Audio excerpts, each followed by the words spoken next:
এসেছি এইটা Shantipur state general হসপিটালে, এমন একজন ব্যক্তির কথা শুনলাম তিনি নাকি শান্তিপুরের বিভিন্ন জায়গায় শুধু অল ওয়েস্ট বেঙ্গলে শিল্পী এবং সাহিত্যিকদের নাকি তাদের সংবর্ধনা দেওয়ার জন্য তাদের নাকি আজকে একটা শান্তিপুরে একটা ভেন্যু করেছিলেন নাকি আমাদের বন্ধুসভা হলে। এবং এই মানুষগুলোকে যে কিভাবে শান্তিপুরের মানুষ হিসেবে আজকে আমি চেয়ারম্যান হিসেবে আমার খুব লজ্জা লাগছে। আজকে এরম ধরনের একটা ফ্রড মানুষ কিভাবে এই সব মানুষগুলোকে হ্যারাসমেন্ট করার জন্য তার যে সংস্থার যে প্রেসিডেন্ট তাকে আমি একটু আগেই তার সঙ্গে কথা বললাম, তিনি বলছেন আমার সঙ্গে অনলাইনে ওনার সঙ্গে নাকি এই ভদ্রলোকের সঙ্গে নাকি যোগাযোগ, তিনি নাকি কিছু জানেন না। একটা সংস্থা চালাচ্ছেন, সেই সংস্থার যে প্রেসিডেন্ট সে বলছে আমি বিষয়টা জানি না। তাহলে বুঝতে হবে আপনাকে মানে কী ধরনের চক্রান্ত এবং মানে আজকে এই মানুষগুলোকে হ্যারাসমেন্ট করার জন্য তাদের থেকে শুনছি নাকি তাদের বই বের করে দেওয়ার জন্য তাদের থেকে একটা অর্থও নাকি নেওয়া হয়েছে। এই ধরনের মানুষ আজকে শান্তিপুরে এবং শুনছি বাবলা গোবিন্দপুরের ওখানে নাকি তার পৈতৃক বাড়ি, যেখানেই হোক না কেন কিন্তু শান্তিপুর শহরের বুকে তিনি একটি অনুষ্ঠান করবেন বলে মানুষকে যে হ্যারাসমেন্ট করেছেন। আমি শান্তিপুরের মানুষের যে সম্মান এবং শান্তিপুর মানুষের যে একটা কৃষ্টি সংস্কৃতি এবং এখানে যে সুন্দরভাবে চলে সেইটাকে কালিমা লিপ্ত করার জন্য এইরকম ধরনের যারা মানুষ যুক্ত আছে তাদেরকে কঠোর থেকে কঠোরতম শাস্তি দেওয়ার দরকার। কারণ এরা না হলে পরে আরও এরম ধরনের মানুষকে হ্যারাসমেন্ট করবেন, মানুষকে আরও বঞ্চিত করবেন এবং প্রবঞ্চনা করবেন। সুতরাং এইরকম ধরনের মানুষকে আমাদের চিহ্নিতকরণ করে আজ প্রশাসনের সমস্ত আধিকারিকরাও এসেছিলেন, তারা দেখেছেন এবং তাদের যে সংস্থার যারা কর্ণধার দু একজনকে এবং তাদের যে প্রেসিডেন্ট উল্লিখিত তাদের যে সংস্থার প্রেসিডেন্ট তাকেও তারা পুলিশ প্রশাসন এক্ষুনি নিয়ে গিয়ে তারা জিজ্ঞাসাবাদ করে আইনি যে প্রসেস হয় তারা নিশ্চিতভাবে। দাদা, যেটা জানা যাচ্ছে যারা আজকে সংবর্ধনা নিতে এসেছিলেন তারা প্রকাশ্যে কিন্তু বলছেন শুধু এই সংগঠনে শুধু সংবর্ধনা নয়, সাহিত্যিক নয়, বিভিন্ন ডিগ্রি পর্যন্ত দেওয়া হয়। এটা কীভাবে সম্ভব? আমি তো বলছি এই তো আমি আজকে এই ভদ্রলোককে তার মুখটি এই প্রথম দেখলাম। তিনি নাকি তাদের কাছে এমনও বার্তা দিয়েছেন নাকি করোনার সময় তিনি নাকি শান্তিপুরের বহু মানুষকে তাদের পাশে দাঁড়িয়ে তাদের কাজ করেছেন। শান্তিপুরের বহু সামাজিক সংগঠন আছে, নিশ্চিতভাবে আমি যেটা জানি তারা কিন্তু মানুষের পাশে থেকে মানুষের বহু কাজ করেছেন। এরম ধরনের মানুষের কিন্তু আমি কোনোদিন তাকে দেখিনি। কি মনোজ নাকি ভদ্রলোকের নাম কল্লোল সরকার, তা কল্লোল সরকার ওনাকে আজকে আমি প্রথম আপনি তার বদনটি দেখলাম।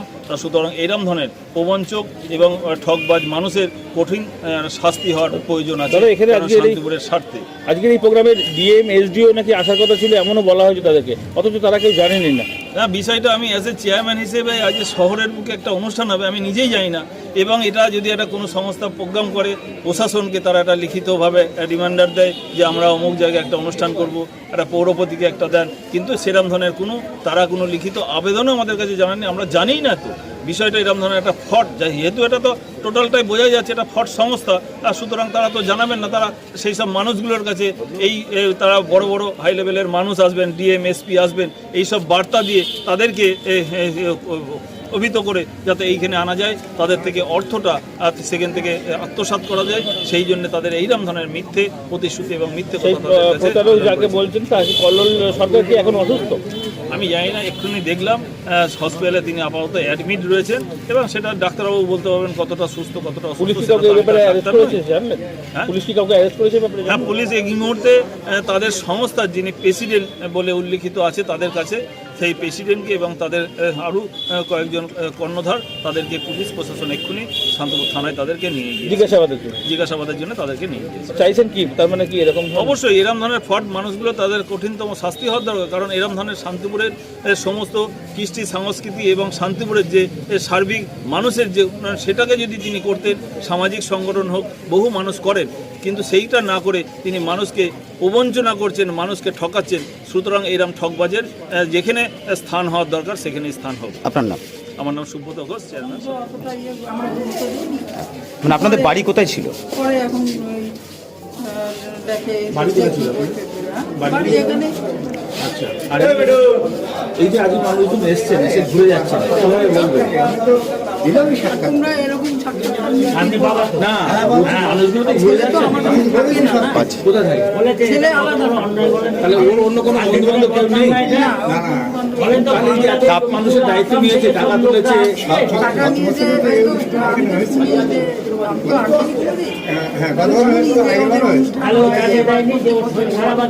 আচ্ছা টাকার বিনিময়ে ডক্টর দেওয়া যায় জানেন?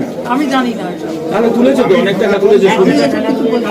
আর এই যে মানুষজন এসে ফিরে যাচ্ছে কত দূর দূর থেকে, ডাক্তারবাবু বড় বড় সবাই এসে, হয়তো ভালো থাকলে তো ও খারাপ অসুবিধা হতেই পারে শরীরের জন্য। কিন্তু অন্যজন কোথায়, আর লোকজন?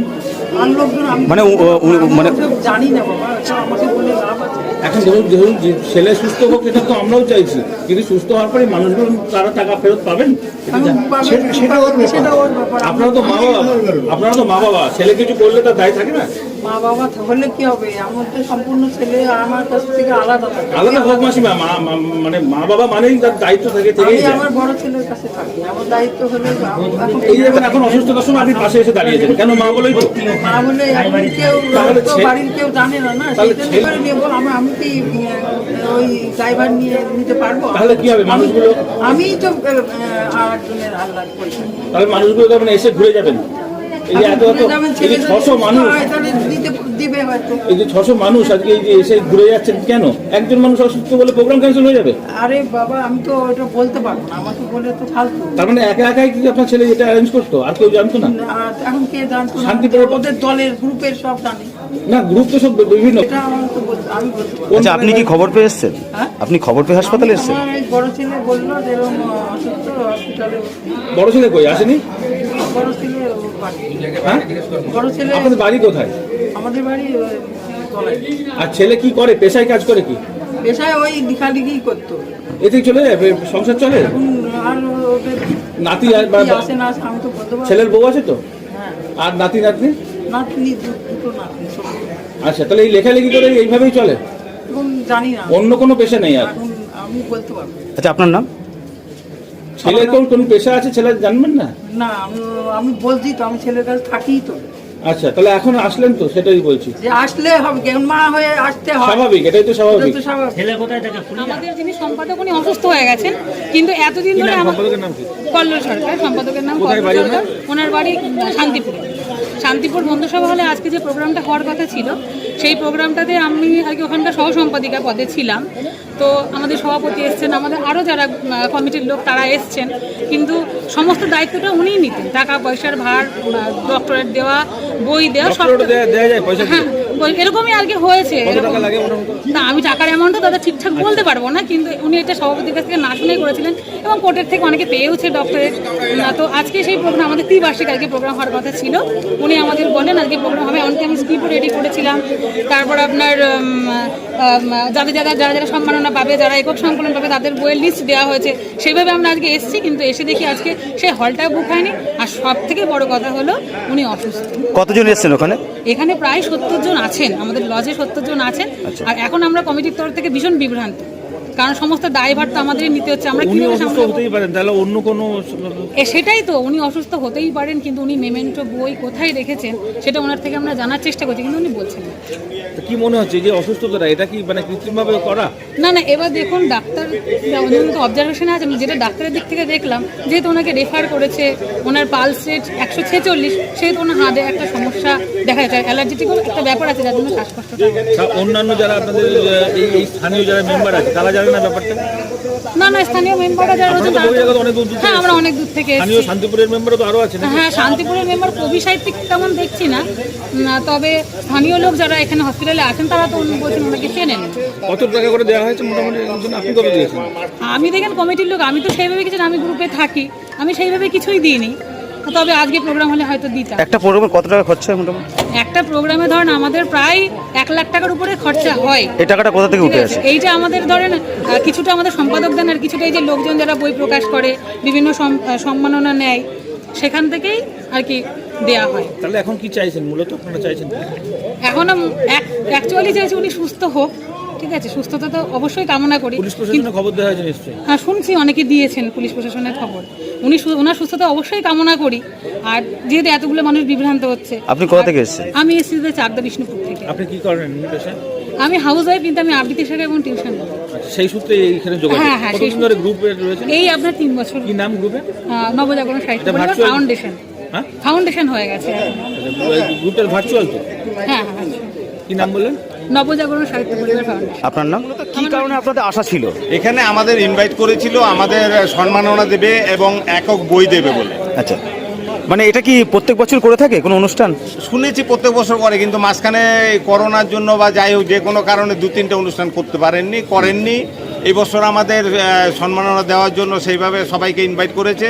এখানে আমাদের বলেছে ডিএম থাকবে, বাংলাদেশের হাই কমিশনার থাকবে, আপনাদের এসপি থাকবে এখানকার, এবং অনেকেই থাকবে। তার জন্য কোনো পয়সা নেওয়া হয়েছিল আপনাদের কাছ থেকে? পয়সা হ্যাঁ নিশ্চয়ই নিয়েছে। একক বইয়ের জন্য নিয়েছে 3150 টাকা, আর একটা ডক্টর B.R. আম্বেদকর পুরস্কার পাচ্ছিলাম আমি, সেখানে নিয়েছে 500 টাকা। না, এই যেটা জানা যাচ্ছে যেটা ডক্টরেট থেকে শুরু করে সবটা নাকি এখান থেকে দেওয়া হয়, ওটা কি সম্ভব? উনি নাকি ডক্টরেটও দিতে পারে, ওনার সেই ক্ষমতা রয়েছে। আমি জানি না কেউ ডক্টরেট দিতে পারে কিনা। আমরা জানি যে 4 বছর আপনার পড়াশোনা করলে একটা সাবজেক্টের উপরে সেটা ডক্টরেট পাওয়া যায়। আর আপনার ডাক্তারি পড়তে গেলে সে তো আপনারা জানেন জয়েন্ট দিয়ে সেখানে ঢুকতে হয়। আজকে কার কার আসার কথা ছিল প্রোগ্রামে? আজকে আসার কথা ছিল আমাদের এখানকার ডিএম থাকবে বলেছে, ও লাইব্রেরিটা আমি আপনাকে পাঠিয়েছি, এবং এখানকার এসপি থাকবে, ডিএম থাকবে, এবং আরও অন্যান্য গুণীজন থাকবে। বাংলাদেশ থেকে নির্মলেন্দু গুণ 70 জন গ্রুপ নিয়ে আসবে, এবং জয় গোস্বামী থাকবে। এসে কি দেখলেন? হ্যাঁ, এসে দেখলাম যে শুধু আমাদের মতো লেখকরাই এসছেন, তারা কেউ আসাম থেকে, কেউ দিল্লি থেকে, কেউ এসছে আপনার দার্জিলিং থেকে, শিলিগুড়ি থেকে, হ্যাঁ, আর কেউ বহরমপুর থেকে। মানে সংগঠনের নাম করে কি এটা মনে হচ্ছে কোথাও প্রতারণা? তাই তো মনে হচ্ছে। তা না হলে তো আমরা ভাবতাম না, আজকে যদি অনুষ্ঠানটা সুন্দরভাবে পরিচালনা করতো তাহলে আমরা ভুলে যেতাম যে না, এটা নিয়ে প্রতারণা হচ্ছে না। আমরা সাহিত্য জগৎ নিয়ে কিছু গ্রুপ এরকম প্রতারণা করছে, তার মধ্যে ওয়ান অফ। ওনার সঙ্গে শেষ কখন কথা হয়েছে? আমার সাথে শেষ কথা হয়নি, শেষ কথা হয়েছিল ছেলেটা কোথায় গেল, এই যে এই ভাই। না, বলুন, আপনি বলুন। এই সকাল 9টা অবধি কথা হয়েছে। কি নাম আপনার? আমার নাম রঞ্জিত কুমার। তারপর এসে কি দেখলেন? এসে দেখলো এখানে ভর্তি করালো, বললো শ্বাসকষ্ট হচ্ছে, ব্যাস। হঠাৎ? হ্যাঁ। কি নাম ওনার? ওনার নাম কল্লোল সরকার। আচ্ছা, উনি তো নিজেকে সাহিত্যিক বলে পরিচয় দেয়। হ্যাঁ, তাই তো জানি। তা সেটা কি আপনারা মেনে নিয়েছিলেন? মেনে নিয়েছিলাম, মানে একটা গ্রুপ তো পরিচালনা করেন, গ্রুপের সম্পাদক উনি, সেই জন্য আমাদের আমরা মেনে নিই। অনেক লেখকরা এরকম প্রতারিত হয়েছেন, অনেক। আপনি কোথা থেকে এসেছেন? আমি কলকাতা থেকে। আপনার নাম? আমার নাম রঞ্জিত কুমার রায়। আপনি কি করতেন? আমি আগে আর্মিতে ছিলাম, পরবর্তী সময় শিপিংয়ে ছিলাম।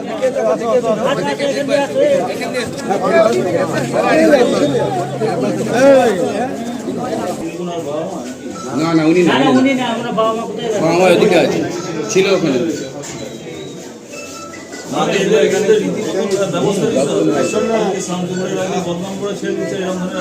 বাইরে থেকে বহু মানুষ এসে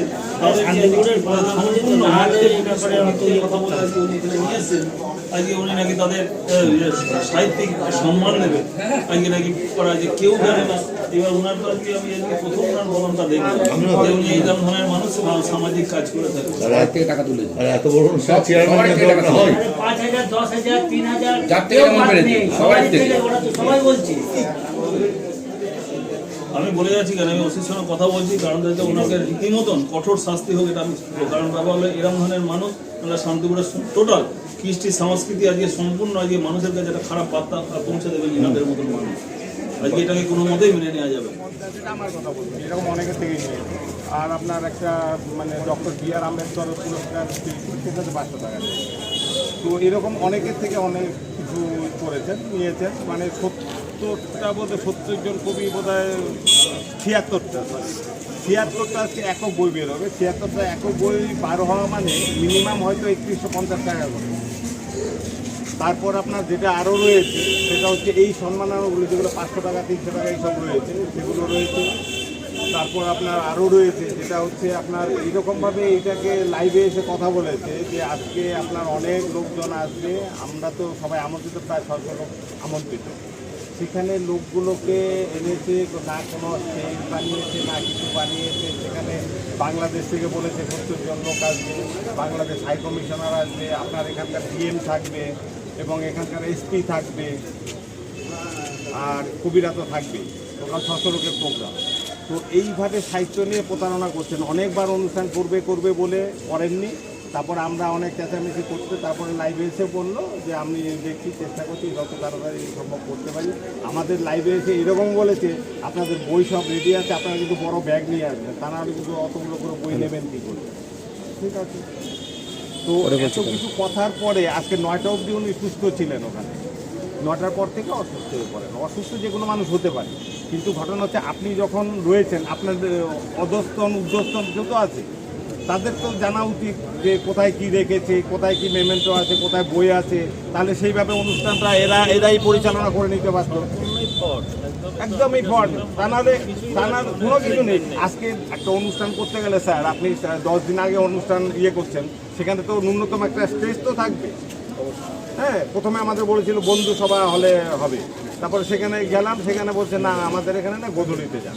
তো গোধূলিতে গিয়ে দেখলাম যেখানে লোক থাকার কথা ছিল, যারা আগের দিন আসবে এরকমভাবে ডিক্লারেশন দিয়েছিল যে যারা লোকজন আসবে ওখানে এসে থাকবে, তাদের জন্য বিনা পয়সা খাবার দাবার সব রয়েছে, হয়তো সেগুলো ছিল মেবি। তারপরে আপনারাও ইচ্ছে করলে আগে যারা কলকাতা থেকে আসছেন, বহরমপুর থেকে আসছেন, ইচ্ছে করলে তারাও আগের দিন চলে আসতে পারেন, এবং আপনাদের জন্য স্টেশন থেকে টোটো থাকবে আপনাদের নিয়ে আসার জন্য। আমি এতটুকু মিথ্যে বলছি না, আমি সাংবাদিককে ইয়েগুলো পাঠিয়ে দিচ্ছি, লিঙ্কগুলো পাঠিয়ে দিচ্ছি, উনি বার করে দেখতে পারেন। এবং আমাদের লেখকের কিছু লেখকের নাম নিয়ে এরকম বলা হয়েছে যে আপনি আমার যা পারেন করুন। হ্যাঁ, অনুষ্ঠান করছি না তো করছি না। কল্লোল সরকার ওনার সাথে যারা রয়েছে দেখুন, রয়েছে আর ডাক্তারবাবু আছে, এরা ইনোসেন্ট, কিছু জানে না, এদেরকে কিছু বলেই না। তা এদেরকে নিয়ে গ্রুপ চালাচ্ছে, এদের পোস্ট দিচ্ছে অ্যাডমিন অমুক তমুক, কিন্তু তাদের কোনো কিছু বলার নেই, তাদের কোনো সে নেই।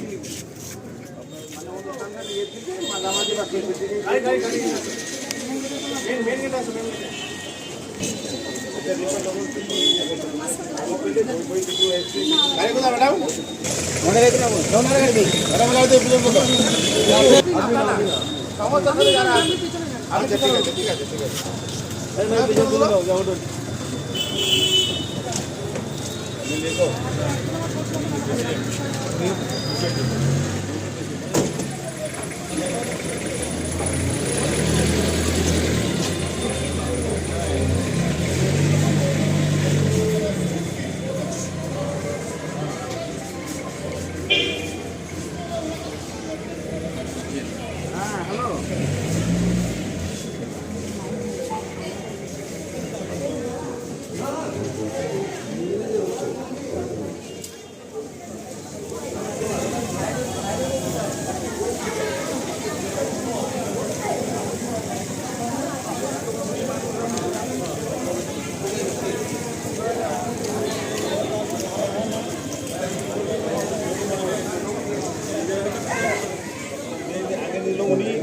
হ্যাঁ, সব মিডিয়া এ আলাদা ও আলাদা।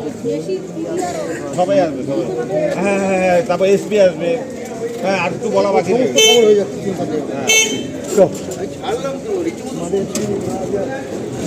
আমাদের